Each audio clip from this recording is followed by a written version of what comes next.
नमस्कार, स्वागत है आप सभी का डीडी न्यूज के इस खास बुलेटिन एक्सप्रेस 100 में, जहां हम आपके लिए लेकर आते हैं राजनीति, मनोरंजन, देश दुनिया, खेल और व्यापार जगत की सभी बड़ी खबरों को एक्सप्रेस यानी फटाफट अंदाज में। मैं हूं गौरव श्रीवास्तव, तो देखिए खबरें तेज रफ्तार से।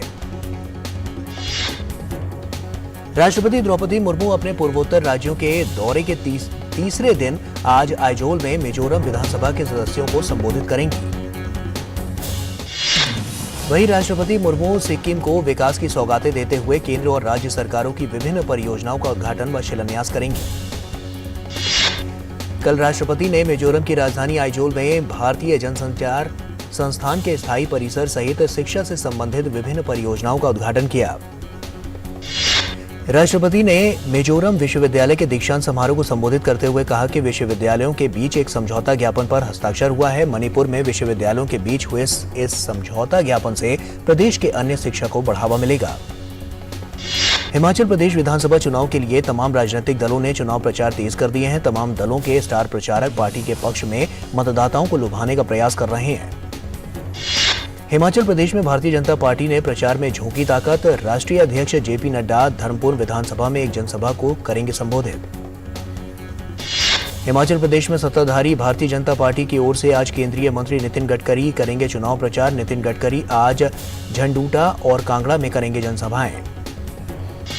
वहीं उत्तर प्रदेश के मुख्यमंत्री योगी आदित्यनाथ भी हिमाचल प्रदेश में भाजपा उम्मीदवारों के लिए करेंगे प्रचार। योगी आदित्यनाथ समलाना, बदौली और घुमारवी में चुनावी रैलियों को करेंगे संबोधित।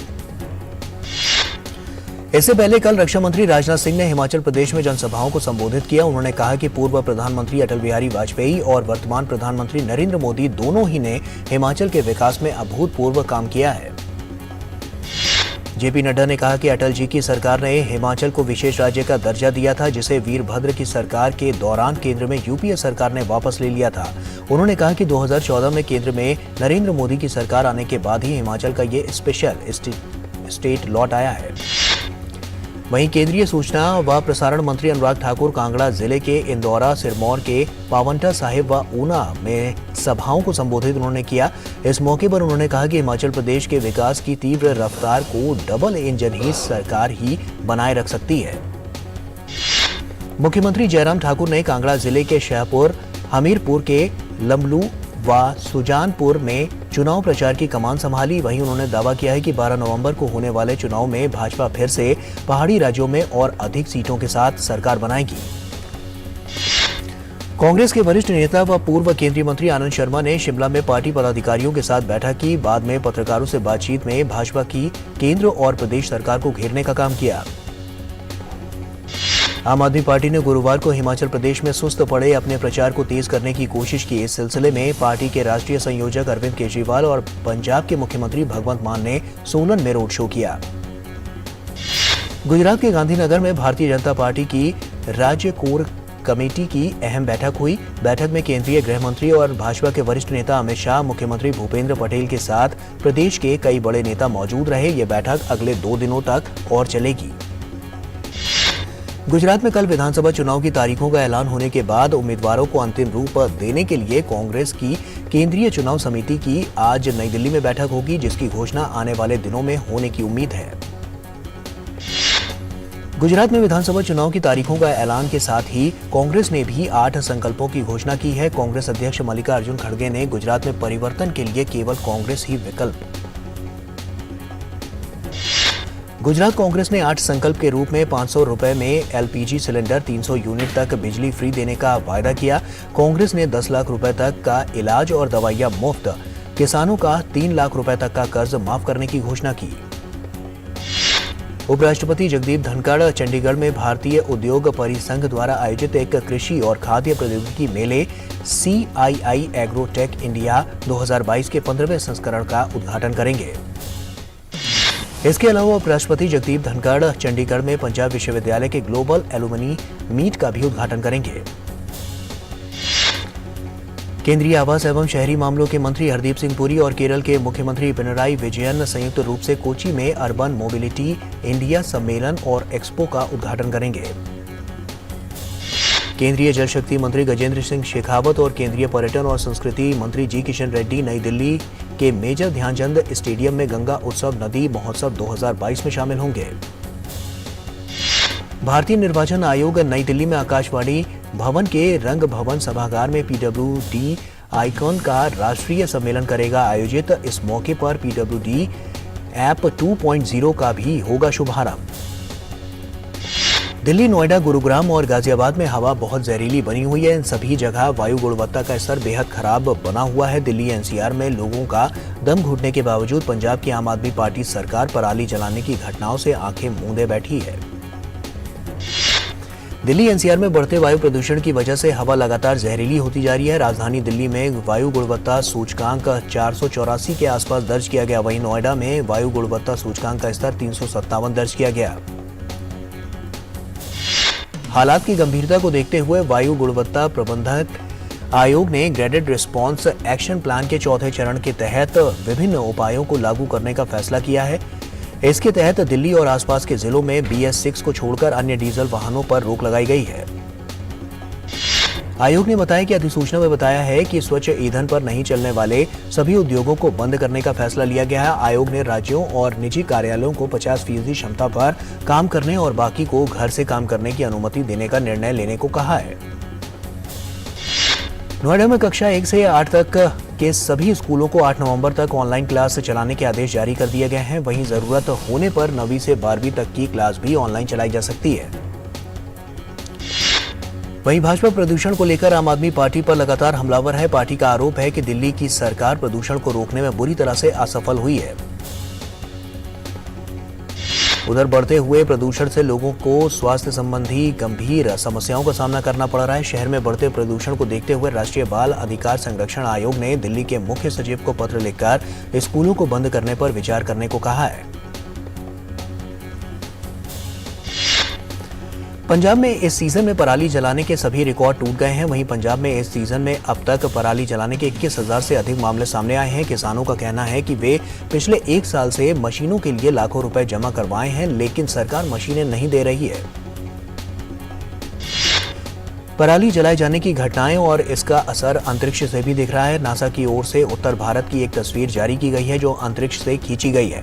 हालात इतने खराब हैं कि अंतरिक्ष से पूरे इलाके में जहरीला धुआं फैला हुआ दिखाई दे रहा है।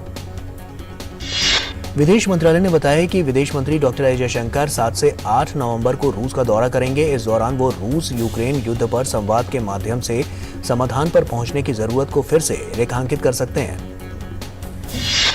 पाकिस्तान के प्रधानमंत्री शहबाज शरीफ के हालिया चीन दौरे के दौरान एक संयुक्त वक्तव्य में केंद्र शासित प्रदेश जम्मू कश्मीर के बारे में अनुचित टिप्पणी को भी विदेश मंत्रालय ने खारिज कर दिया है। भारत ने कहा है कि जम्मू कश्मीर और लद्दाख भारत के अभिन्न और अविभाज्य अंग हैं और हमेशा रहेंगे। विदेश मंत्रालय ने कहा है कि भारत ब्रिटेन मुक्त व्यापार समझौते को लेकर दोनों पक्ष गंभीरता से काम कर रहे हैं। ध्यान रहे कि ब्रिटेन की नई सरकार ने भी कहा है कि समझौते के अधिकतम बिंदु तय हो चुके हैं। केवल कुछ ही बिंदुओं पर चर्चा रह गई है, जिसे जल्द ही पूरा कर लिया जाएगा। वित्त मंत्री निर्मला सीतारमण ने वाणिज्यिक कोयला खदानों की नीलामी के छठे दौर की शुरुआत की। जिन कोयला खदानों की नीलामी की जानी है वो पूरी तरह से खोजी गई और आंशिक रूप से खोजी गई कोकिंग और नॉन कोकिंग खदानें हैं। इस मौके पर वित्त मंत्री ने कहा कि कोयला खदानों की नीलामी प्रक्रिया पारदर्शी होगी। उन्होंने साथ ही कहा कि कोल इंडिया जरूरतों के अनुसार अपनी क्षमता का विकास नहीं कर सका है। जरूरतों को पूरा करने के लिए कोयले का आयात करना पड़ता था।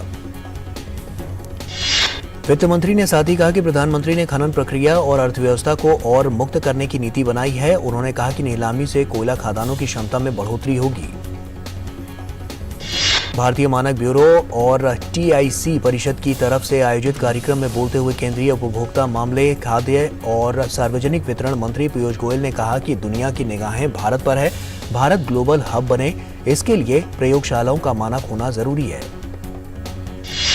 मध्य प्रदेश के बैतूल जिले के झल्लार इलाके में शुक्रवार सुबह दर्दनाक हादसे में 11 लोगों की मौत हो गई। इधर तेज रफ्तार टवेरा कार एक बस से टकरा गई, जिसमें 5 पुरुष, 4 महिलाएं और 2 बच्चों की मौके पर ही मौत हो गई। उत्तराखंड सीएम पुष्कर सिंह धामी ने देहरादून में आयोजित राज्य स्तरीय प्राकृतिक खेती कार्यशाला में भाग लिया। उन्होंने कहा कि आज पीएम मोदी के नेतृत्व में प्राकृतिक कृषि को बढ़ावा मिल रहा है। केंद्रीय शिक्षा मंत्रालय ने वर्ष 2020 से 21 के लिए राज्यों और केंद्र शासित प्रदेशों के लिए प्रदर्शन आधारित सूचकांक जारी किया है। ये राज्यों और केंद्र शासित प्रदेशों में स्कूली शिक्षा प्रणाली के लिए एक अनूठा सूचकांक है। सूचकांक के अनुसार केरल, पंजाब, चंडीगढ़, महाराष्ट्र, गुजरात, राजस्थान और आंध्र प्रदेश ने वर्ष 2020 से 21 में दूसरे स्तर की ग्रेडिंग प्राप्त की है। गुजरात, राजस्थान और आंध्र प्रदेश को उच्चतम स्तर मिला है। भारतीय सेना के रक्षा सहयोग के तहत 4 एक्सप्लोजिव डिटेक्शन डॉग्स कंबोडियाई सेना को सौंपे गए हैं। वहीं इससे पहले 2016 में भारतीय सेना ने कंबोडियाई सेना को 15 डॉग्स उपहार स्वरूप भेंट किए थे। सुप्रीम कोर्ट अंडमान और निकोबार द्वीप समूह प्रशासन की उस याचिका पर सुनवाई करने वाला है जिसमें गैंगरेप और यौन शोषण के आरोपों का सामना कर रहे पूर्व मुख्य सचिव जितेंद्र नारायण को दी गई अग्रिम जमानत याचिका को चुनौती दी गई है। सुप्रीम कोर्ट आज national importance combined entrance test 2022 की काउंसलिंग रद्द करने के मामले की सुनवाई करेगा। ज्ञानवापी परिसर वाराणसी स्थित श्रृंगार गौरी में नियमित पूजा के अधिकार को लेकर वाराणसी की जिला अदालत के फैसले की चुनौती याचिका पर आज सुनवाई होगी। गोपालगंज से आरजेडी उम्मीदवार मोहन प्रसाद गुप्ता के खिलाफ याचिका पर पटना हाईकोर्ट में आज होगी सुनवाई। केंद्रीय कृषि मंत्री नरेंद्र सिंह तोमर की अध्यक्षता में हुई राष्ट्रीय प्राकृतिक कृषि मिशन की संचालन समिति की बैठक। कोयला मंत्री प्रहलाद जोशी ने प्रधानमंत्री मोदी के कुशल नेतृत्व को अपने मंत्रालय के अच्छे प्रदर्शन का श्रेय दिया। उन्होंने बताया कि 2014 में हम 572 मिलियन टन कोयला उत्पादन करते थे, जो अब बढ़कर 817 मिलियन टन पहुंच गया है। और यहां वक्त एक छोटे से ब्रेक का हो गया है, जल्द लौटते हैं। Payment fail? लेकिन पैसे तो कट गए, गई मेरी मेहनत की कमाई। हो जाएगी भरपाई, चिंता मत कर मेरे भाई। अगर डिजिटल ट्रांजैक्शन फेल हो जाए और अकाउंट से पैसे कट जाएं, तो बैंक समय से पैसे लौटा देगा, वरना कॉम्पनसेशन का है प्रावधान। नहीं तो आरबीआई के ओम्बुड्समैन को शिकायत करें आप। या बिल, मेरी फीस। आरबीआई कहता है जानकार बनिए, सतर्क रहिए। तो ब्रेक के बाद एक बार फिर से आप सभी का स्वागत है। आइए खबरों में आगे बढ़ते हैं। बैंक ऑफ इंग्लैंड ने अपनी प्रमुख ऋण दरों को 0.75% बढ़ाकर 3% कर दिया है, जो पिछले 30 वर्षों की सबसे बड़ी वृद्धि है। आरबीआई की मॉनेटरी पॉलिसी कमेटी ने बताया है कि इस वर्ष जनवरी से लगातार 3 तिमाहियों में खुदरा महंगाई को वो 6% की संतोषजनक सीमा से नीचे रखने में क्यों विफल रही। उत्तर प्रदेश में निवेश करने वाले उद्यमियों को मिलने वाली रियायतों के लिए अब ऑनलाइन आवेदन किया जा सकेगा। प्रदेश में निवेश संबंधी समझौता ज्ञापन पर हस्ताक्षर होने के बाद उनकी ऑनलाइन ट्रैकिंग की जा सकेगी। कर्मचारी भविष्य निधि संगठन के कवरेज के मामले में दिल्ली और गोवा तालिका में सबसे ऊपर है। उनकी कामकाजी आबादी का क्रमशः 61.5% और 51.4% संगठन के सामाजिक सुरक्षा दायरे के तहत है। रेल मंत्रालय ने देश भर के प्रमुख स्टेशनों के पुनर्विकास को तेज कर दिया है। वर्तमान में भारतीय रेलवे में आधुनिक सुविधाएं प्रदान करने वाले उनके लिए 40 रेलवे स्टेशनों का पुनर्विकास किया जा रहा है। अप्रैल में पहली बार $44 अरब में प्लेटफॉर्म हासिल करने की घोषणा करने के बाद नए ट्विटर बॉस एलन मस्क ने 24.6 मिलियन से अधिक फॉलोअर्स प्राप्त किए हैं। इस साल दिवाली वाले सप्ताह में नकदी 7,600 करोड़ रुपए की कमी हुई है। वहीं 20 वर्षों में पहली बार ऐसा हुआ है। एक रिपोर्ट में ये जानकारी दी गई है। सिस्टम में चल रही मुद्रा में बैंक नोट और सिक्के आते हैं। मेटा के संस्थापक और सीईओ मार्क जुकरबर्ग ने व्हाट्सएप पर कम्युनिटीज नामक 32 व्यक्ति वीडियो कॉलिंग सुविधा के वैश्विक रिलीज की घोषणा की। चिप बनाने वाली कंपनी क्वालकॉम ने घोषणा की है कि अप्रत्याशित वैश्विक आर्थिक माहौल के कारण इस साल फोन की बिक्री उम्मीद से कहीं ज्यादा कम होगी। माइक्रोसॉफ्ट ने कहा है कि वो पूरे कैलेंडर वर्ष 2023 में यूक्रेन के लिए निःशुल्क प्रौद्योगिकी सहायता का विस्तार करेगा। इजराइल में हुए आम चुनाव में पूर्व प्रधानमंत्री बेंजामिन नेतन्याहू ने मौजूदा प्रधानमंत्री यायर लापिड को हराकर निर्णायक जीत हासिल कर ली है। 4 साल से कम समय में देश में हुए 5वें संसदीय चुनाव में नेतन्याहू की दक्षिणपंथी लिक्विड पार्टी को 32 सीटों पर जीत हासिल हुई है। इजरायली राष्ट्रीय प्रचारक के अनुसार नेतन्याहू के दक्षिणपंथी गठबंधन ने 120 सीटों वाली संसद नेसेट में 64 सीटें जीती हैं। लापिड की ये शतीद पार्टी को 24 सीटें मिली हैं। दक्षिणपंथी, वामपंथी और अरब पार्टियों का उनका गठबंधन 51 सीटें जीतने में सफल रहा। प्रधानमंत्री मोदी ने बेंजामिन नेतन्याहू को ट्वीट कर शुभकामनाएं दी हैं और उन्होंने कहा है कि भारत इजराइल रणनीतिक साझेदारी को गहरा करने के लिए संयुक्त प्रयास वो जारी रखने के लिए तत्पर है। पाकिस्तान स्थित पंजाब प्रांत के मुख्यमंत्री परवेज इलाही ने कहा है कि वो पाकिस्तान के पूर्व प्रधानमंत्री इमरान खान पर हुई गोलीबारी की घटना की जांच के लिए एक संयुक्त जांच दल बनाया जाएगा। पाकिस्तान में पूर्व प्रधानमंत्री इमरान खान पर जानलेवा हमले के बाद कई शहरों में हिंसक प्रदर्शन शुरू हो गए हैं। इमरान खान के समर्थकों ने गृह मंत्री राणा सनाउल्लाह के आवास के बाहर जाकर जमकर विरोध प्रदर्शन किया।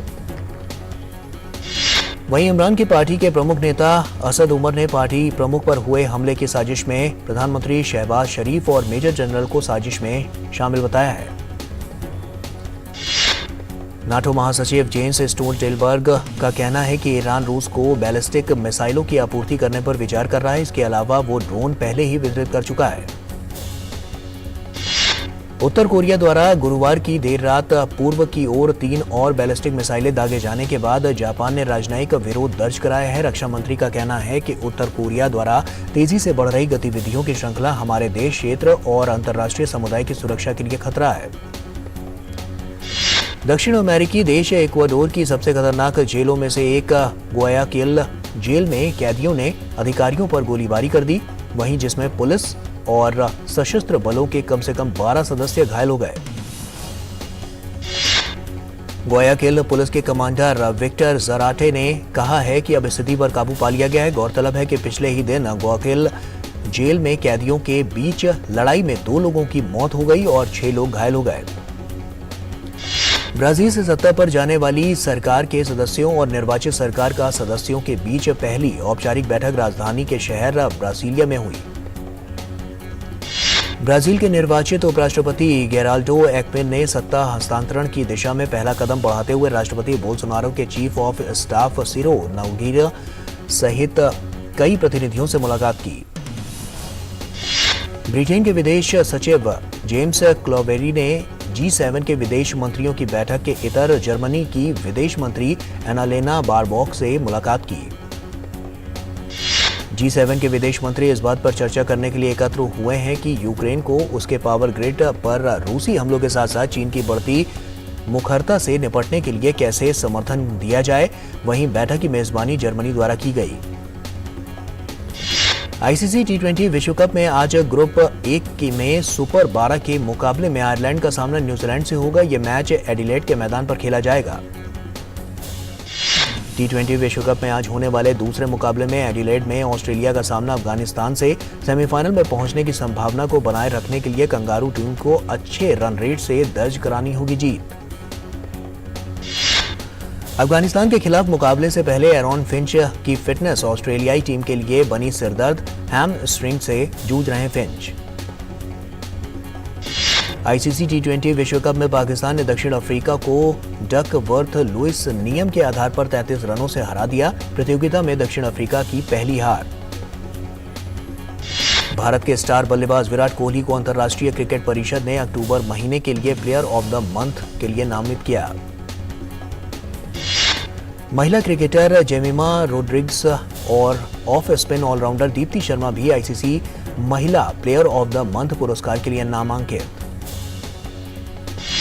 हिमाचल प्रदेश ने पंजाब को 13 रनों से हराकर सैयद मुश्ताक अली ट्रॉफी के फाइनल में बनाई जगह। Top seed Bharatiya Yuva grandmaster are Praggnanandhaa ने जीता एशियन शतरंज चैंपियनशिप का खिताब। इस खिताबी जीत के साथ प्रज्ञानंदा ने कटाया फिडे विश्व कप का टिकट। वहीं महिला वर्ग में पीवी नाधीदा ने एशियन शतरंज चैंपियनशिप के खिताब पर लगाई अपने नाम की मुहर। अगले साल वुमेन्स नेशंस लीग का रोमांच होगा सामने। वहीं यूरोपियन फुटबॉल गवर्निंग संस्था यूएफए ने की घोषणा। ग्रीस के स्टोफोनोस सितोपोसिस ने पेरिस मास्टर्स के क्वार्टर फाइनल में जगह बनाई। वहीं सितसिपास ने फ्रांस के कोरेंटीन माउंटेट को 6-3, 7-6 के सीधे सेट में हराया। एक अन्य मुकाबले में अमेरिका के टॉमी पॉल ने स्पेन के पाब्लो कैरेनो बूस्टा को 6-4, 6-4 के सीधे सेटों में हराया। सर्बिया के नोवाक जोकोविच ने भी क्वार्टर फाइनल में जगह बना ली है। जोकोविच ने रूस के कैरन खाचानोव को 6-4, 6-1 के सीधे सेट में शिकस्त दी।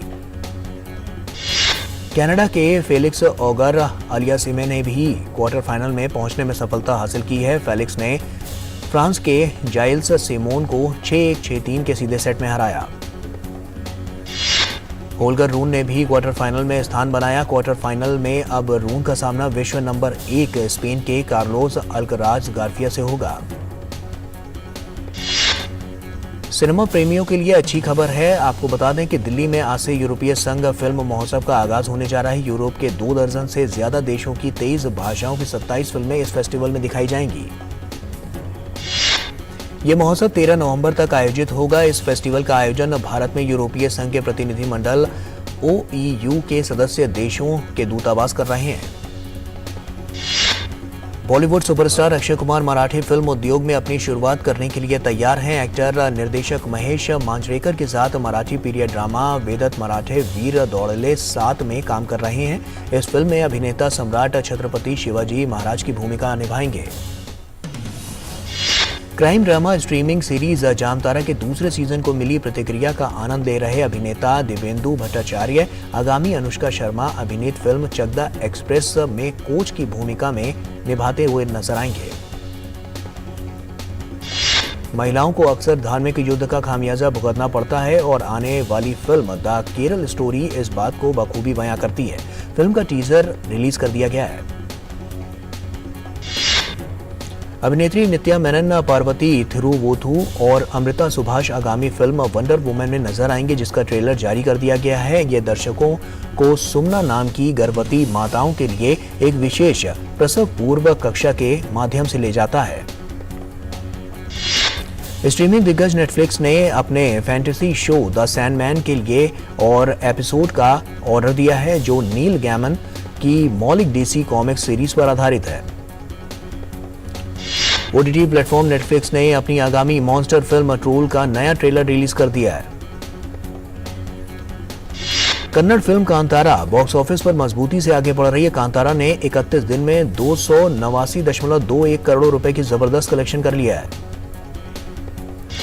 बॉक्स ऑफिस पर अक्षय कुमार और अजय देवगन की फिल्म के बीच जबरदस्त टक्कर चल रही है। राम सेतु ने 8 दिन में अपनी लागत का मात्र 30.95% कमाया है। वहीं दूसरी तरफ अजय देवगन की फिल्म थैंक गॉड अपने बजट का 46.3% कमाने में कामयाब रही है। और इसी के साथ फिलहाल एक्सप्रेस न्यूज में इतना ही। हमारी पूरी टीम को दीजिए इजाजत। नमस्कार।